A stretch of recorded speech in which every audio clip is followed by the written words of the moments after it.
What is up, everyone? Welcome back to my channel. I'm financial coach Jess, and in this video today I am going to be going over specifically how to pay off debt for individuals with low income. The first myth that I want to bust is that frugal living is going to get you to where you want to be, especially if you feel trapped with a low income. Frugal living will work for a few weeks, maybe a few months, but if you stay on this hamster wheel of frugal living without addressing anything else in your personal finance, you will become a slave to the frugal living culture. I go into full detail about the toxic frugal living culture in this video right here. If you feel trapped by a low income, this video and that video go hand in hand. Usually with a video like this, the title says how to pay off debt with a low income. You expect me to talk about how to cut expenses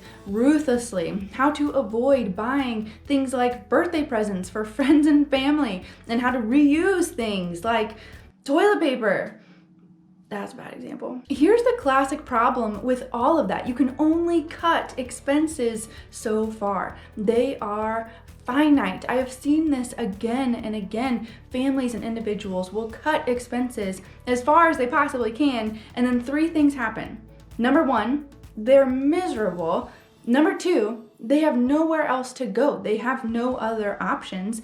And then number three, a scarcity mindset starts to set in. Here's what you've got to do instead. You have got to change your mindset and ultimately your lifestyle from consumer to producer. One of my biggest pet peeves, this is probably my biggest pet peeve, is when broke people complain about rich people, especially on social media. Like, that's just the cherry on top, right? There they are sitting there wasting their life away on TikTok or Instagram, and they're complaining about how little tax Amazon paid last year. And I'm like, it actually drives me insane. Let's define consumers versus producers.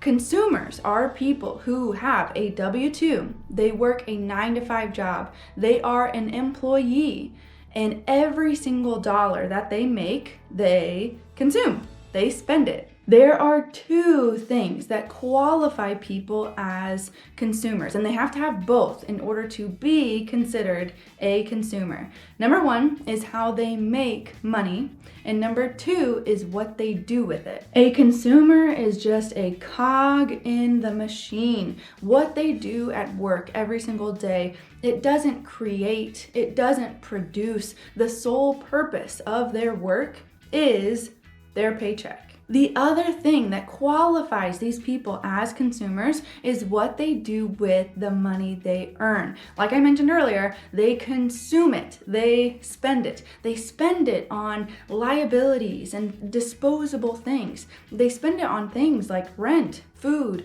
entertainment, gas, their car. It's all about them. And I'm not saying that these things are inherently bad, as you'll see in a second, but what I'm saying is when they are working, it's all about their paycheck. When they spend their money, it's all about them. It's all consumerism. They are a consumer at the end of the day, and they will stay broke. Switching to a producer. Now, you have to change one of those two things, how they make money or how they spend money, or both. Producers are people that own businesses. They contribute to society. They create, they help. When they make money, it's so much bigger than just them. Now, someone who produces on the front end is free to consume on the back end, and they won't go broke. Maybe they have retirement set up through their business. Maybe they have multiple streams of income and multiple passive streams of income. Maybe they employ a dozen or 100 or 1,000 individuals. They are focused on producing. They're focused on serving others and helping people. And this ultimately brings them financial freedom. Now, there is another aspect of this producer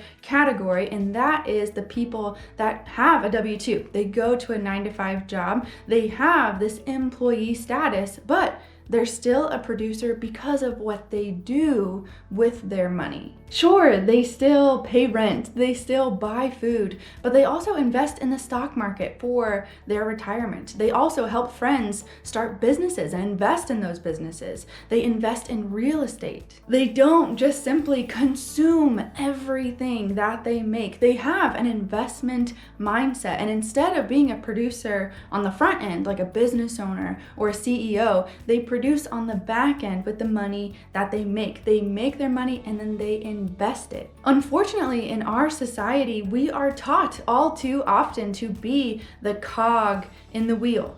Go to school, get a job, buy a house.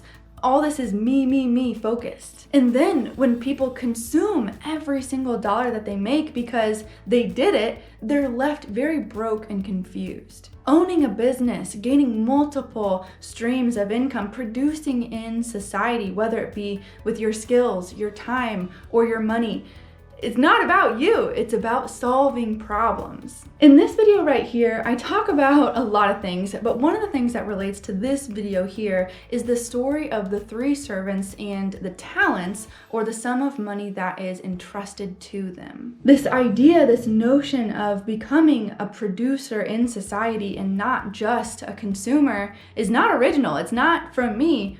It's from that story in the Bible. The servant that took what he was given and hid it away from everyone else in society ultimately was punished. What little he had was taken away from him and given to someone who had taken their sum of money and invested it in society. You have got to change your mindset and your lifestyle from consumer to producer. There's no other way to go about this. There's no other way to financial freedom. Living frugally is 100% not going to get you there. Here's the best part. If you live in America, you live in a country where it is not only allowed to become a producer in society, but it is also encouraged. And this is what kills me when I see people complaining about the rich, complaining about Grant Cardone or Jeff Bezos. Like in 2020, Amazon literally kept America up and running through employment and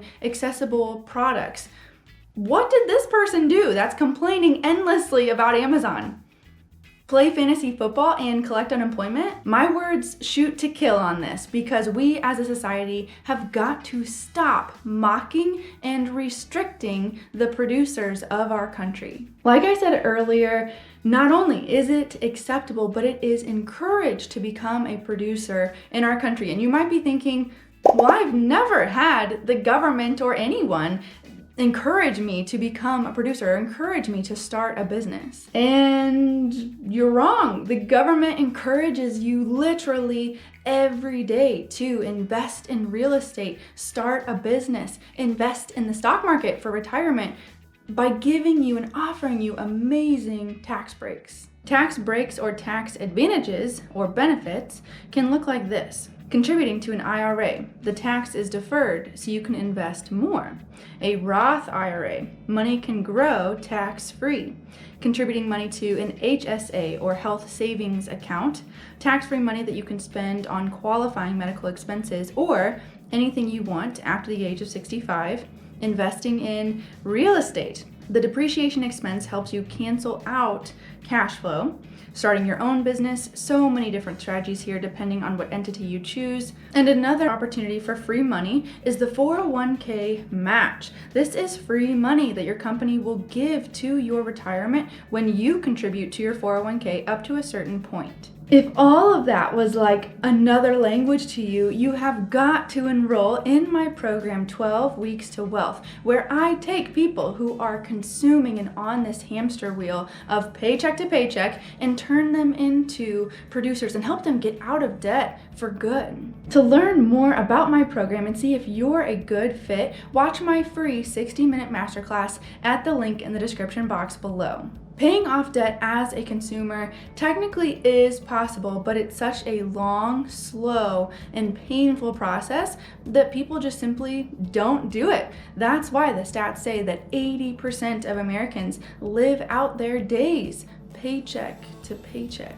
80% of Americans are on this grotesque hamster wheel of drudging through work so that they can get a paycheck and then spending that paycheck on themselves so they can feel something and then drudging to work again. Let me be clear here. Retirement is not an option for them. Social Security is not going to cut it. Not even close. Even if they do pay off their debt in the next 10, 15, 20, or 30 years, being debt-free is not building wealth. Being debt-free is not the finish line, it's the starting line. I want to share a story with you to really illustrate this, and it's a true story. So there was this people group that was taken over and enslaved for 430 years. To put in perspective, that's about twice the amount of time that America has been in existence as a country. This means that the generation that was freed after 430 years in slavery had never known. They were so far removed from the first generation that had known freedom and that were initially taken over and enslaved. This generation that was finally freed after 430 years, they had longed for this. They had prayed for it for so long, and they just didn't even know what it looked like. Finally, after 430 years of being enslaved